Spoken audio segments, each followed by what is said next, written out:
ஓம் சக்தி குருவடி சரணம் திருவடி சரணம் குரு வாழ்க பங்காரம்மா வாழ்க. சக்தி அனைவருக்கும் அன்பான வணக்கங்கள். குழந்தைங்கள்லாம் கதைகள்லாம் கேட்டீங்களா? சரி, எல்லாரும் அதே மாதிரி நம்ம சொல்ற மாதிரி ஒவ்வொரு நாளும் ஒரு 5 நிமிஷம் 10 நிமிஷமாவது குழந்தைங்களுக்கு வழிபாடு பழக்குங்க. குடும்பத்தோட உட்காந்து வெள்ளிக்கிழமையில கூட்டு வழிபாடு செய்யுங்க. கூட்டு வழிபாடு செய்யாத குடும்பம் இருந்து போயிடும்னு சொல்றாங்க. கூட்டு வழிபாடுனா நம்மளால அம்மா உங்களை கட்டாயப்படுத்தல. 1 மணி நேரம் கூட்டு வழிபாடு முடிக்கிறவங்க முடியறவங்க 1008 கூட்டு வழிபாடு மந்திரங்கள் படிங்க. முடியாதவங்களுக்கு அம்மா அப்படி கம்பல் பண்ணல. உங்களால முடியலையா? கிராமத்துல இருக்கிறவங்க, வயக்காட்டுக்கு வேலைக்கு போறவங்க, உங்க சூழ்நிலை காரணமாக நீ வேற ஒண்ணுமே செய்ய வேணாம். விளக்கு ஏத்திட்டு ஓம் சக்தியே என் தாய் தந்தையும் ஆசையை வேண்டுகிறோம். மூலமந்திரம் சொல்லிட்டு தாய் தந்தையின் ஆசையை வேண்டுகிறோம். ஓமும் சக்தியே என் குலதெய்வத்தின் ஆசையை வேண்டுகிறோம். ஓமும் சக்தியே எங்கள் முன்னோர்கள் ஆசையை வேண்டுகிறோம். ஓமோம் சக்தியே என் குடும்பத்தில் அனைத்து கஷ்டங்கள் நீங்கி குடும்பம் சுபிட்சம் பெற ஓமோம் சக்தியை சொல்லி குடும்பத்துக்கு எல்லாரும் தீபம் காட்டிட்டு தெய்வத்தை தொட்டு கும்பிட்டு உழுந்து கும்பிடுங்க. நீங்க இந்த மூல மந்திரம் ஒரே ஒரு வாட்டி ஆத்மாத்மா சொல்லிட்டு இதை நீங்க செய்தா கூட இதெல்லாம் 1 நிமிஷம் கூட ஆகாது. கருணையான நம்ம அம்மா இதை நீங்க செய்தா கூட நான் உங்களை கூட்டு வழிபாடா ஏத்துக்கிறேன்னு சொல்றாங்க. முடியவங்க மூல மந்திரம் குரு போற்றி 108 மந்திரங்களாவது படிச்சுட்டு இது சங்கல்பம் பண்ணி நீங்க கும்பிட்டீங்கன்னா அதுக்கு உண்டான பலன் கிடைக்கும். சுத்தமா நேரமே இல்லாத நேரத்துல வேணா இதை வேணா செய்துட்டு வெள்ளிக்கிழமை தோறும் வீட்டுல மஞ்சள் நீர் தெளிச்சுட்டு சாயங்காலம் 6 மணிக்கு மேல விளக்கேத்திட்டு இதை எல்லாரும் செய்து பாருங்க. சக்திங்களா அம்மா ஒண்ணு சொன்னாங்கன்னா காரணம் இருக்கும். சரி, அம்மாவுடைய அருள்வாக்க பார்க்கமா? அம்மாவுடைய அருள்வாக்கு சுயநலம் கருதாமல் தேவைப்படும் நேரத்தில் பிறருக்கு உதவுவது தர்மம். அந்த உதவி பணம் மூலமாக மட்டுமே செய்வதல்ல. நம் எண்ணங்கள் மூலமாகவும் பிறரை வாழ்த்துவது, இக்கட்டில் சிக்கி தவிக்கும் மக்களுக்கு தெய்வத்திடம் வேண்டுதல் வைப்பது, அடுத்தவரின் மனக்குறையை காது கொடுத்து கேட்பது, அவர்களுக்கு நல்வழி காட்டுவது, இவை அனைத்தும் தர்மமே ஆகும்.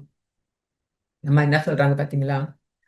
நம்ம வெறும் பணங்காசு மட்டும் செலவு செய்ய வேணாம். நம்ம எண்ணங்களால மற்றவங்களை வாழ்த்துறது, உதவி செய்யறது, கஷ்டமா இருக்கிறவங்க காது கொடுத்து கேட்பது, இதெல்லாம் தர்மம்னு சொல்றாங்க. இதெல்லாம் புண்ணியத்துல சேர்க்கும். நல்ல உள்ளத்தோடு தர்மம் செய்யும் போது வாழ்க்கை மேல் மேலும் சிறப்படைய உங்களுக்கு வாய்ப்புகள் ஏற்படும். மாறாக போலி உணர்வோடும் அழுக்கு வைத்துக் கொண்டும் நீ தர்மம் செய்யும் போது பாவத்தை சுமக்கிறாய். தர்மம் செய்யக்குள்ள நம்ம என்ன செய்யறோம்? புண்ணியத்துக்காக தான் தர்மம் செய்யறோம். போலியா நம்ம தர்மம் செய்த ஏதோ கேட்கறமே நம்ம போட்டுட்டா அதனால புண்ணியம் வந்துடாது. அதனால பாவம் தான் சேரும். நம்ம என்ன நினைக்கிறோம்னா, நம்மளுடைய கர்ம பலன் கர்மமெல்லாம் தீர்ந்து புண்ணியமெல்லாம் நிறைய சேர்க்கணும்.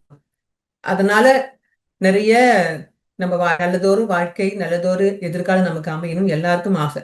நம்ம கர்மமெல்லாம் கழிஞ்சு புண்ணியங்கள் நிறைய சேர்ந்தாலே நமக்கு நல்லதொரு வாழ்க்கை, நல்லதொரு எதிர்காலம் அமையும் எல்லாருக்கும் ஆசைதான். அதனால நம்ம எல்லாரும் என்ன செய்யறோம்?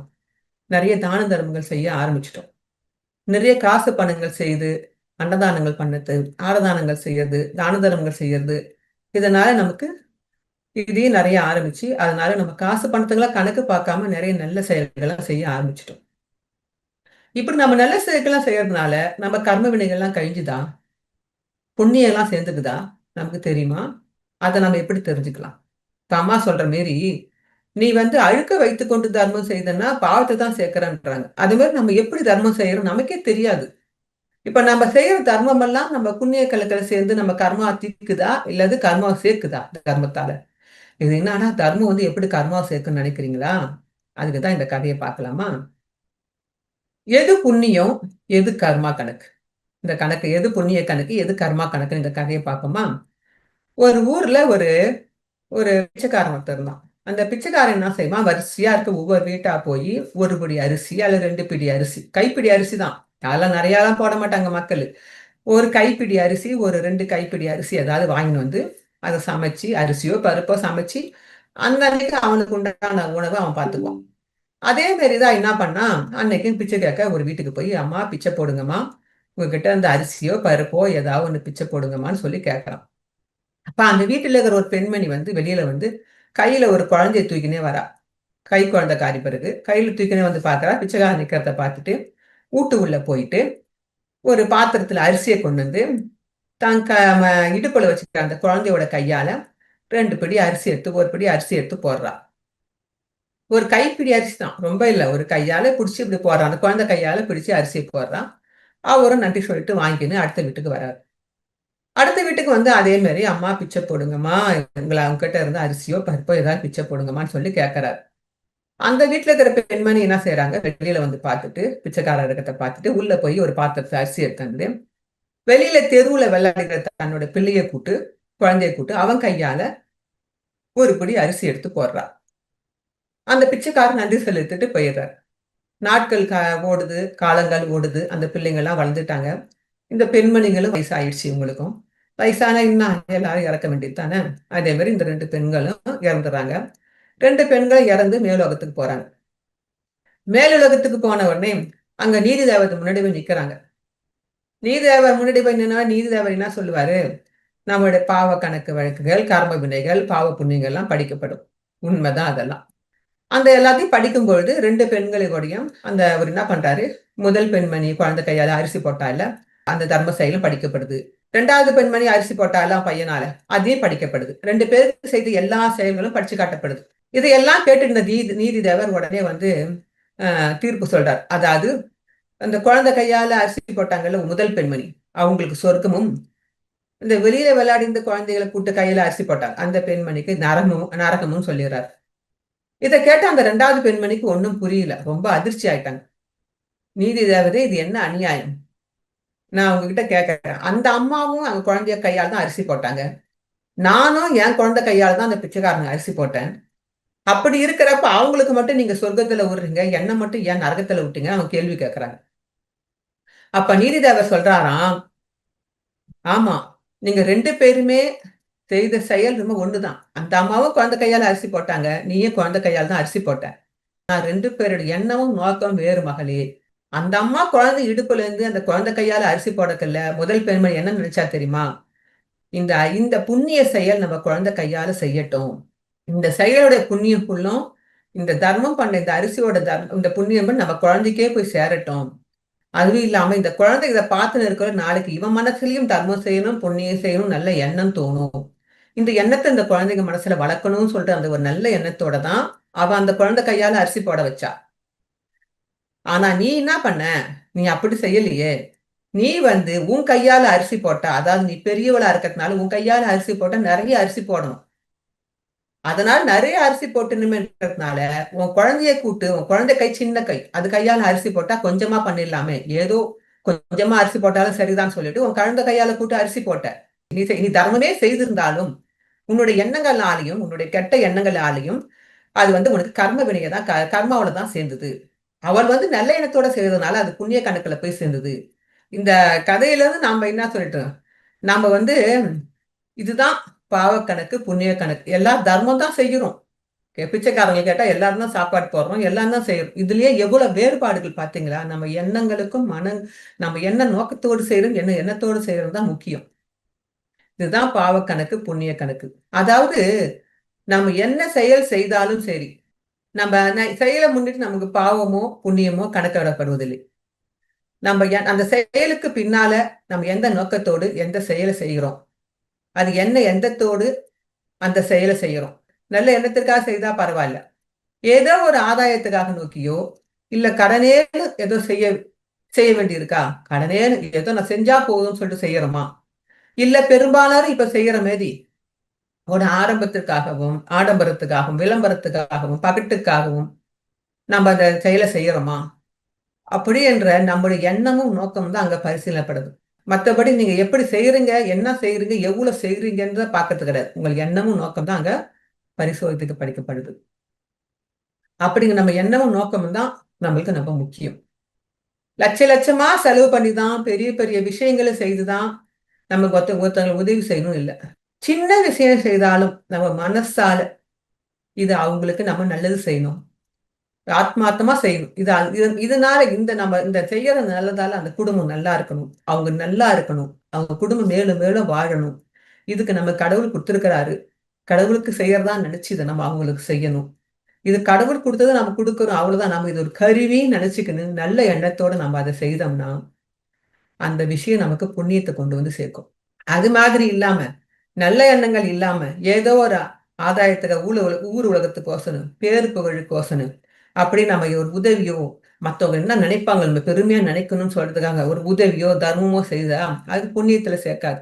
மாறாக அது நம்ம கர்மா கணக்குல தான் வந்து சேரும். அம்மா அருள்வாக்கு சொல்றாங்க பாருங்க, கவலையா இருக்கிறவங்களுக்கு ஒரு ஆறுதலான ஒரு வார்த்தை, அது கூட தர்மம் தான். இல்லாட்டா சோர்ந்து போய் உட்கார்ந்து இருக்கிறவங்களுக்கு ஒரு உற்சாகம் ஊட்டுறமான ஒரு வார்த்தை, அதுவும் தர்மத்தை சேர்ந்தது தான். என்னடா வாழ்க்கை சொல்லிட்டு வெறுத்து போய் வாழ்க்கையே வெறுத்து போய் மூலையில ஊக்கமே இல்லாம கஷ்டப்படுறாங்க பாருங்க. அவங்களுக்கு எல்லாம் உற்சாகம் அளிக்கிற மாரி, மனோ தைரியத்தை அளிக்கிற மாரி, அவங்களுக்கு மனசை தேத்துற மாரி, ஆறுதல் கொடுக்கிற மாரி ஒரு வார்த்தை சொல்லி அவங்கள கை தூக்கி விடுறோம் பாருங்க, அது கூட ஒரு புண்ணிய கணக்கில் தான் சேரும். நான் ஒரு 4, 5 2, 3 வாரத்துக்கு முன்னாடி ஒரு கதை சொன்னேன் தெரியுங்களா? புண்ணியத்தை பத்தி. ஒரு வயசான தாத்தா வந்து ஒரு தண்டோரா போட்டு சொல்லுவாரு. புண்ணியம் யாராவது உலகத்திலேயே சிறந்த புண்ணியம் எதுன்னு சொல்லி கேட்கறப்ப 3 பேர் கொண்டு வந்து சொல்லுவாங்க. மந்திரம் படிக்கிறது, அப்புறம் என்னென்னமோ கொண்டு வந்து சொல்லுவாங்க. தர்மம் பண்ணது, அன்னதானம் பண்ணது அதெல்லாம். அப்போ ஒரு சின்ன பையன் வந்து சொல்லுவான். அந்த கதைய எல்லாரும் கேட்டிருப்பீங்க. அந்த கதைய வேணா உங்களுக்கு வந்து நான் போட சொல்றேன். டிஸ்கிரிப்ஷன்ல போட சொல்றேன். கேட்டு பாருங்க. அந்த பையன் சொல்லுவான் அந்த தாத்தாக்கு. அதாவது நாம வந்து மத்தவங்களுக்காக ஒரு ஒரு சின்ன ஒரு நேரத்த ஒதுக்கி, அவங்களுக்காக அவங்க கஷ்டப்படுறவங்களுக்கு ஒரு சின்ன நேரத்த ஒதுக்கி, அவங்களுக்காக செலவு பண்ணி உதவி பண்றோம் பாருங்க. அந்த நேரம் கூட ஒரு புண்ணியத்த சேர்க்கும். மத்தவங்கள பார்த்து ஒரு சின்ன சிரிப்பு சிரிக்கிறோம் பாருங்க. ஆறுதலா ஒரு சிரிப்பு சிரிச்சுட்டு, சந்தோஷமா அவங்கள மகிழ்ச்சியோட அவங்கள பார்க்கிறோம் பாருங்க. அது கூட புண்ணியத்த சேர்க்கும்னு சொன்னான் அந்த பையன். அதே மாரி தான். இப்ப நம்ம வந்து எந்த அம்மா சொல்ற மாரி காசு பணம் கூட செலவு பண்ணா கூட தர்மம், புண்ணியத்த சேரும் தர்மம் கிடையாது. எல்லாம் செய்யலாம். ஆறுதலான வார்த்தை, மனதைரியத்த குடுக்கிற வார்த்தை, மத்தவங்களுக்கோசரம் நல்ல குணங்கள், நல்ல எண்ணங்கள், மத்தவங்களுக்கோசரம் நம்ம ஒரு சில நேரங்கள் செலவு தேவையானதுக்கு தேவையான நேரங்கள் தேவையானதுக்கு மட்டும் தான் செய்யணும். தேவையில்லாம சும்மா ஊர் சுத்தத்துக்கோசரம் நேரத்த செலவு பண்ணீங்கன்னா, அது புண்ணியமாகாது. தெரியுதுங்களா? கஷ்டப்படுறவங்களுக்கு ஒரு மன உளைச்சல்ல இருக்கிறவங்களுக்கோசரம் நேரத்த பண்ணி அவங்களோட பேசுறேன் பாருங்க. டைம் எடுத்து அவங்களோட பேசி ஆறுதல் சொல்றேன் பாருங்க. அந்த மாரி நேரத்த சொல்றேன். ஒருத்தவங்களுக்கு வழி தெரியல, அவங்களுக்கோசரம் நேரம் செலவு பண்ணி, அவங்களுக்கு ஒரு வழிகாட்டியா போய் வழிகாட்டி வர்றது, அது ஒரு புண்ணியம். அப்படியாப்பட்ட நேரங்கள் கூட நமக்கு புண்ணியத்த சேர்க்க அம்மா சொல்றாங்க. அதனால இந்த மாரி புண்ணியங்கள எப்படியெல்லாம் நம்ம தேடி தேடி சம்பாரிக்கணுமோ, அப்படி அப்படி நம்ம கர்மா கழியறதுக்கு நம்ம செய்தோம்னா, கண்டிப்பா நம்ம கர்மா கழிச்சுட்டு புண்ணியத்த சேர்த்துக்கலாம். இப்ப நம்ம தெரிஞ்சுக்கிட்டீங்களா இந்த கதையிலேருந்து எது கர்மா, எது புண்ணியம் நம்ம தெரிஞ்சுக்கினாலே போதும். நான் இதெல்லாம் எப்படி கடவுள் இதெல்லாம் பார்க்குறாரா? இதெல்லாம் சும்மா கதைக்கு தான் சரிப்பட்டு வரும்னு நினைக்காதீங்க. நம்ம அம்மாவுடைய வாழ்க்கையில அனுபவம் நடந்திருக்குது. ஒருத்தர் வந்து அந்த காலத்துல வந்து நம்ம ஆலயம் வந்து கீத்து கொட்டாயா இருந்த காலம். சுயம்பு மட்டும் இருந்த காலம். கருவறாம வராம சுயம்பா இருந்த காலத்துல, அப்ப வந்து என்ன செஞ்சாங்களாம், அம்மா வந்து ரொம்ப ஆலயம் ரொம்ப வளர்ச்சி பெறாத ஆலயம். அப்ப வந்து மக்கள் கூட்டம் ரொம்ப இல்ல. அம்மாவ பத்தி ரொம்ப பேருக்கு தெரியாத காலம். அம்மாவுடைய புகழ் ரொம்ப பரவாத காலம். அப்ப வந்து அம்மா என்ன சொன்னாங்களாம், ஒருத்தர் வந்து அம்மாவுடைய பக்தர் ஒருத்தர் அம்மாவுக்கு அபிஷேகம் பண்ணணும்னு ஆசைப்பட்டாராம். அவரு கொஞ்சம் செல்வந்தர் கூட. அந்த காலத்துல அபிஷேகத்துக்கு கூட ரொம்ப பேர் நெறைய செலவு பண்ண மாட்டாங்க. இவரு என்ன பண்ணிக்கிறாரு, அந்த காலத்துல கீர்த்தி கொட்டாய் அந்த காலத்துல ரூ. 3000க்கு மேல செலவு பண்ணி, ஆலயத்துக்கு நல்ல அபிஷேகம், அலங்காரம், ஆலயம் ஃபுல்லும் பூ அலங்காரம் எல்லாம் பண்ணி, சிறப்பா பண்ணி வச்சிருந்தாராம். இந்த பக்தர்கள்லாம் பார்த்துட்டு, இத மாரி அபிஷேகம் யாருமே குடுத்தது கிடையாது. அந்த காலத்துல 3000 பெரிய காசு தானே. 3000 பண்ணி கோயில் ஃபுல்லா மலர் அலங்காரம், அபிஷேகம், நெறைய அலங்காரம் எல்லாம் பண்ணி சிறப்பா செய்திருந்தாராம். அன்னைக்கு ஃபுல்லா ஆலய தொண்டர்கள் எல்லாரும், ஆஹா! இவர மாரி ஒருத்தர் பக்தர் யாருமே இருக்க மாட்டாங்கப்பா. எவ்வளோ அழகா சூப்பரா செஞ்சுக்கிறாரு பாரு. இவருக்கு அம்மாவுடைய பரிபூர்ண அருள் கிடைச்சிரும்பா. அப்படி இப்படி எல்லாம் பேசியிருந்துருக்காங்க. பேசியிருந்துட்ட பிறகு அன்னைக்கு சாயங்காலமா அம்மா அருள்நிலையில வந்துட்டு தொண்டர்கள கூட்டி சொன்னாங்களாம். வந்து இவன் ரூ. 3000க்கு இவன் வந்து இப்படி அபிஷேகம், அலங்காரம்லாம் பண்ண காசுக்கு எனக்கு ஒரு 300 பேருக்கு அன்னதானம் பண்ணியிருந்தா கூட நான் மகிழ்ச்சி அடைஞ்சிருவேன் மகனே. இவன் அப்படி எதுவுமே செய்யவே இல்லையேடா சொல்லிட்டு இன்னொன்னு சொன்னாங்களாம். இவன் வந்து என்ன தெரியுமா செஞ்சான்? ரூ. 3000க்கு இப்படி அலங்காரம் எல்லாம் பண்ணிவிட்டு என்கிட்ட தீபாவளி காட்டக்குள்ள வந்து, அம்மா நான் கற்பூரம் 1 கிலோ ரூ. 60 என்ன பார்த்துக்கோ. அம்மா ரூ. 60 1 கிலோ கற்பூரம் போட்டு வாங்கியிருக்கிறேம்மா, என்ன பார்த்துக்கோ. அம்மா ரூ. 3000 செலவு பண்ணி நான் இப்படி அபிஷேகம் ஆராதனை சிறப்பா செஞ்சுக்கிறேம்மா, என்ன பார்த்துக்கோ. இப்படி மனசுல நினைச்சுக்கிட்டு கற்பூர தீபாவளி காட்டியிருக்கிறான் பாரு. இந்த எண்ணத்தையும் அம்மா அறிஞ்சிருக்கிறாங்க பாருங்க. இது வந்து நம்ம நினைக்கிறோம். நம்ம இறந்த பிறகு மேல் உலகத்துல தான் நீதி தேவர் தான் நம்ம எண்ணங்களை ஆராய்வான்னு சொல்லி இருக்கிற இந்த காலத்திலேயே நம்ம அம்மா நீ எந்த எண்ணத்தோட அபிஷேகம் பண்ற, இது வந்து வெறும் தர்மத்துக்கு மட்டும் செயல் கிடையாது. நீ எந்த நோக்கத்தை தொண்டு செய்யற, நீ எந்த நோக்கத்தோட தர்மம் செய்யற, நீ எந்த நோக்கத்தோட வழிபாடு பண்ற, எந்த நோக்கத்தோட தியானம் பண்ற, எல்லாத்துக்குமே இதுல அடக்கம் ஆயிடும். அதனால அதனால நம்மளோட நோக்கங்கள் வந்து எப்படி இருக்குது, நம்ம எண்ணங்கள் எந்த எண்ணத்தோட நம்ம அபிஷேகம் பண்ணாலும் சரி, என்ன செயல் செய்தாலும் சரி, கடவுளுக்கு தெரியாம இருக்காது. எல்லாமே நம்மளுக்கு மேல ஒரு பெரிய சிடி ஸ்கேனர் வந்து நம்மளுக்கு நமக்குள்ளேயே இருக்குது. நமக்கு மேலயும் சுத்தி சுத்தி வந்துகிட்டே இருக்குது இந்த பிரபஞ்சத்துல. அதனால ஒரு இம்மி அளவு கூட நம்மளால எதையுமே ஏமாத்த முடியாது. நமக்கு எல்லாமே ரிஜிஸ்டர் ஆயிடும். நம்ம இருக்கக்குள்ளேயே நம்மள சொல்லி காட்டிட்டாங்க நம்ம அம்மா. இப்ப நம்ம இறந்த பிறகு நமக்கு மேல போன பிறகு எல்லா ஜட்ஜ்மெண்ட்டும் காத்துக்கிட்டு தான் இருக்குது. அதனால அத நம்ம கவனத்துல வச்சுக்கிட்டு, நம்ம கவனமா வாழணும். இந்த கதையிலேருந்து நமக்கு என்ன தெரியுதுன்னா, நம்ம இருமுடி நம்ம வந்து ஆலயத்துல பார்த்தீங்கன்னா, இருமுடி டைம்லயும் சரி, மத்த விழா நாட்கள்லயும் சரி, எல்லாரும் தான தர்மங்கள்லாம் நெறைய பண்ணுங்க, பண்ணுங்கன்னு அம்மா அடிக்கடி வலியுறுத்துவாங்க. ஏன்னா, நமக்கு புண்ணியத்த சேர்க்கணும். நம்ம கர்மாவ கழிக்கணுன்றதுனால தான் அம்மா அப்படி சொல்றாங்க.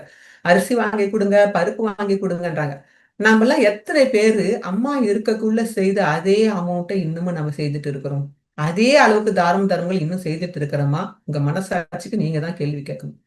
அம்மா இருக்கக்குள்ள ஒவ்வொருத்தவங்க நிலைமைய, சூழ்நிலைய பார்த்துக்கிட்டு, அவங்களுடைய கர்ம வினைகளை பார்த்துக்கிட்டு, "நீ இவ்வளவு பேருக்கு தான தர்மம் செய் மகனே, இவ்வளவு தர்மம் செய் உனக்கு நல்லதுன்னு" சொல்லுவாங்க. சொல்லிக் குடுக்க ஒரு குரு இருந்தது.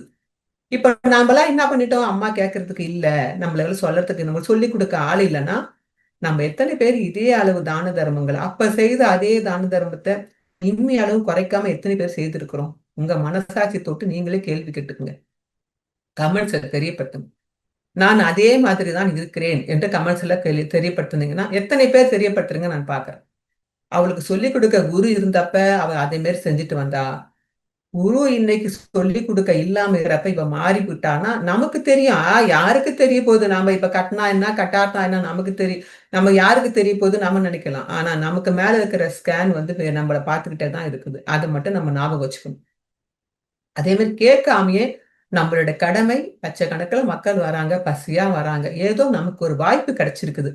இந்த அன்னதானம் பண்ற வாய்ப்பு கிடைச்சிக்குது. இதுக்கு கடவுளுக்கு நன்றி செலுத்திட்டு, நாம அன்னதானத்துக்கு நம்ம செய்யணும். நம்ம கேட்கவே செய்யாதான் அது கர்ம கணக்குல போய் கர்மா கணக்குல சேராம புண்ணிய கணக்குல போய் சேரும்.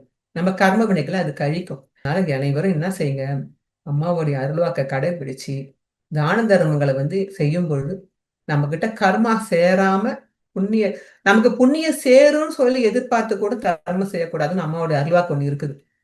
எனக்கு இந்த இந்த தர்மத்த செய்தா இன்னிய பலன் கிடைக்கும் சொல்லிட்டு எதிர்பார்த்து கூட தர்மம் செய்யக்கூடாதுங்களாம். கடவுளுடைய கர்ம சட்டப்படி நம்ம பார்த்தோம்னா, நம்பலாம் அப்படியே நடுங்க வேண்டியதுதான். அதனால நம்ம எந்த எதிர்பார்ப்பும் வேணாம். நம்மளால முடிஞ்சது செய்வோம். அவ்வளவுதான்.